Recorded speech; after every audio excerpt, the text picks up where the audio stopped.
Welcome back to 11 Alive News at midday.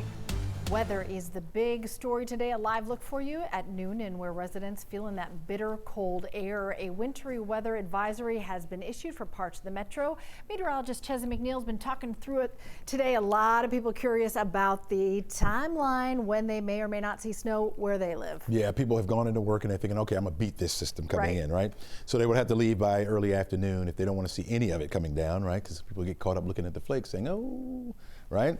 And so you get little accidents that way. Plus, anything that falls, I think, will begin to stick, and it'll stick quite rapidly. And so you're looking at some slickness on the roadways once it begins to reach the surface. Now, we've had snow overhead, just hasn't made it to the ground yet. A little bit dry here at the surface, and so it's got to break through that dry layer. Once it does, it will get down to the surface, and that's when it will start to stick. I'm thinking more so toward the afternoon, maybe after 1, 2 o'clock. This afternoon is when we'll start to see that. We've been watching what's been taking place back off to the west of us as well, and you can see a nice thick swath of snow down toward Montgomery and the southern portions of Alabama, and that's where it's been. Down to the south, New Orleans, Mobile, they've been dealing with the snow. A little bit unusual for them, right? That is heading in our direction, and so we'll see that. But a heaviest snow, I think, will remain south of the city of Atlanta, south of I-20, down to the central and southern portions of the state is where you'll have the highest totals. We are under a winter weather advisory here in the city of Atlanta and over toward Athens. All those counties that you see highlighted in the purple, from Hall County and Banks County southward down to Henry County and also Fayette County.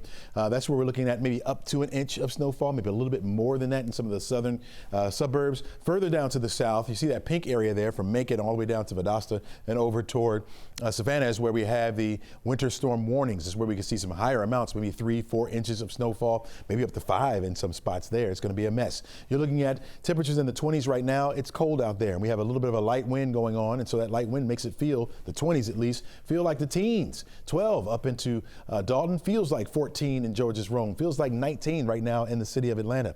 Cold pretty much for the rest of the day. We're looking at temperatures right around the freezing mark. Briefly, before we drop back down, 24 degrees by the time we get to 7 o'clock tonight. The snow itself should be wrapped up for us, but with the temperatures below freezing and dropping down into the teens tonight, you know that refreezing is going to take place. So that means slickness on the roadways, not only for tonight, but for tomorrow morning as well, until we see those temperatures begin to warm back up. When will that take place? We'll talk about it in the full forecast straight ahead. Cheryl, back over to you. All right, thanks for walking us through all the layers of this storm. Thanks a lot, Chesley.